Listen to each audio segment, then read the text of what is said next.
Everybody's worried about how Diablo Immortal is going to be monetized. Well, today I ran into something that I wanted to discuss with you and elaborate. Let's go.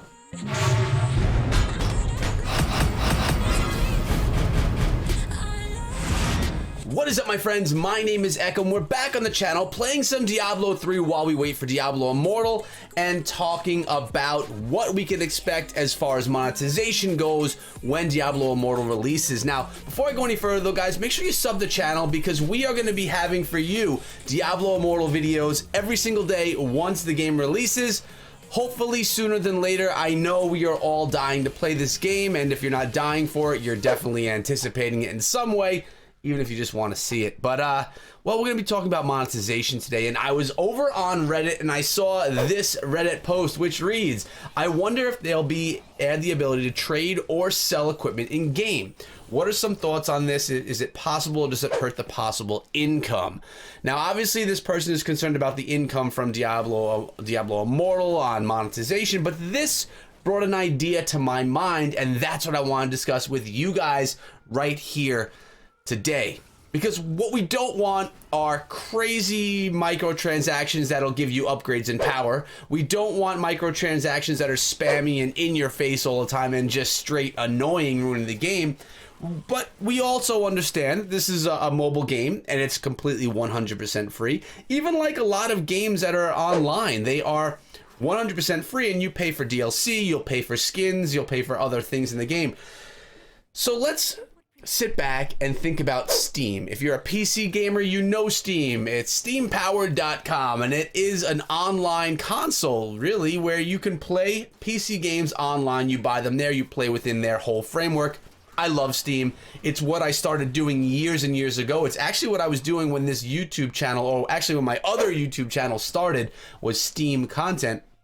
But think about it, when you're playing a game on Steam, you earn achievements, and with those achievements, you can get yourself some Steam cards. These things are tradable items, and these items hold a certain value, and those values are a monetary value. Most of these things are very low in price, like cents for each of these things, and it's obviously determined by how rare some of these things are or how desired they are from people that are playing the game. So if you're playing a game that's super popular, that has some rare cards, those things may hold some good value, and people may actually pay through the money that they have on the Steam platform for these cards. You could also look at it the other way. You're attaining cards from getting achievements inside the game, and then those cards are of value. You can put them in the Steam store, and you're able to then sell them to other people. So let's think about how this applies to Diablo Immortal.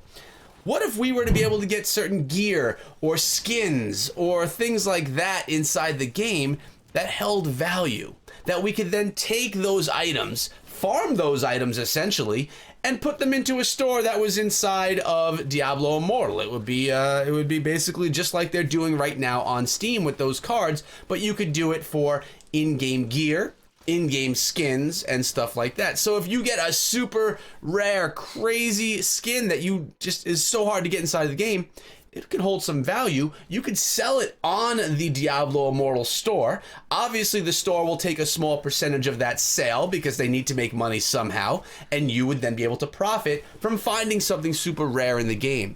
Doing this is great, and there's a few reasons why, in my opinion.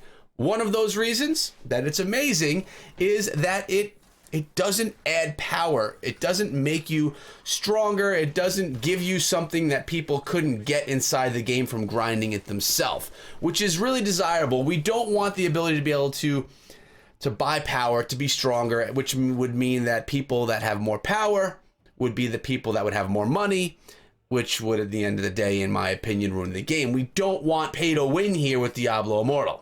But if we're talking about cosmetics, yes, all day. Make those things sellable. Make those things, maybe I'm a player inside of Diablo Immortal, and I could care less about skins. I do not care if I'm the most blingy looking character or the most basic looking character. To me, it doesn't matter. Well, if I were to run into a skin that held some serious value, I could take that skin, throw it up inside of the Diablo Immortal store, and sell it to the people that may be more interested in it. I can make some profit from the sale. I could put that to something else, whether it be in game or whether it be just outside of the game itself, and at the same time, the game itself, Blizzard themselves, will be able to profit a small amount from that. So we could do this with gear, we could do this with weapons, and this could be changed seasonally. Obviously, every season that comes through in Diablo 3, we have changes, we have more things that are desirable, buffed characters. So this could change as every season goes by, which would mean it's a revolving door of content, it's a revolving door of items.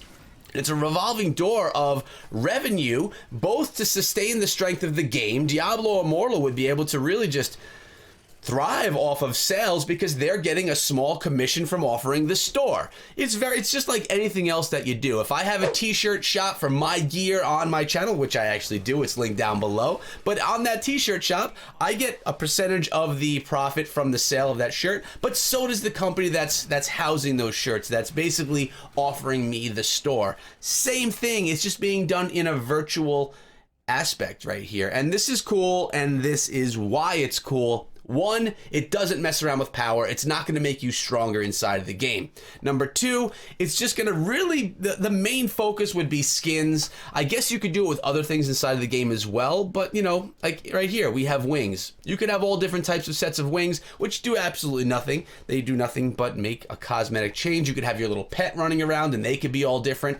When you think about games that monetize, that doesn't affect power, we're talking about Fortnite, we're talking about PUBG Mobile, none of the monetization options have anything to do with the power of the game. All that they worry about there, all that matters is the look of the characters. And that is where Diablo Immortal needs to focus. You could win over the hearts of many people that are really scared about the monetization options available inside the game. Now, if they decide to go with a route that is a pay-to-win route, which means you could buy power, you can get stronger weapons, you can get stronger characters from paying money, well then we're having some type of a problem. And earlier on in this video, I mentioned that if you find some super rare weapons, you could put them in the store for sale. As I think about that, I wonder, would that be a pay-to-win element even though it's being done by the player? So if I find a super rare bow that would make my character stronger, obviously your character would need to be unlocked to a certain level to utilize it. So does that make it pay-to-win? Maybe it should only be skins, wings, pets, and things that are 100% cosmetic. As you can see, I'm thinking about this as I go inside the video, and what I would love is for you guys to let me know down below your thoughts on this. This is a method that really hasn't been discussed yet. An internal store inside of Diablo Immortal. You'd obviously need to hook up your banking information or your credit card information or something, your PayPal possibly, so that you could get money transactions in and out. But it would be a great way for them to monetize. That would be beneficial to us as well, especially if you want to be free to play, and maybe you could even be a play and get paid player, which is like unheard of. Play the game, earn stuff, sell stuff. You could make money playing the game in that way. It could be like a job if you're a grinder enough. Now, obviously, the amount of monies wouldn't be that huge unless if you were just an amazing grinder and you found all the most rare stuff on multiple accounts, did that all day long. Who knows? I mean, the numbers are all just made up in my head right now. I don't really know how it could go. But having a store, using that store to take a percentage, say 10% of a sale. So if you sell for something for $1, that means that Diablo Immortal or Blizzard would make 10 cents on that dollar. That's pretty fair. I don't know. I like the idea, and I would love to know what you guys think below. I also want to know your biggest concerns. What monetization options do you not want to see in Diablo Immortal? What games do you play right now that you cannot stand because of how they are monetized? And there are a ton of games out there that have monetization options that are basically making you pay money to get stronger so that you could dominate more in the game, and there become these power walls where you get to a certain point in the game and you either have to grind for crazy amounts of time to get to that next level where you can still compete, or you have to pay money to get there more quickly, and that's what people don't want to see. We'll pay for DLC, We'll pay for gear, like cosmetic gear. And I think that's what we're kind of okay with. Now, you know, I wonder, would they go in with Diablo Immortal, but then you have to pay for different expansion packs on a mobile game? That's kind of unheard of. People aren't really doing that right now. I don't know. I like my whole model based off the Steam model, and I want you guys to let me know what you think down below as well. Now, just so you guys know, my Instagram is right over here if you want to connect with me on another level. Plus, all of my socials are down below in the description of this video. And one last thing before I head out here, guys. I am live streaming on Mondays, Wednesdays, and Fridays over on DLive. It's dlive.tv/Echo Gaming. You can come on over and hang out with me from 12 p.m. Eastern to 2 p.m. Eastern, and it can be fun. Links to that are down below as well. But we're out of here for today. Thank you guys so much for the support on this channel. When Immortal comes, we are going to crush it, and I can't wait. But we're out of here again, guys. Take it easy. Check out this video before you go, and be good.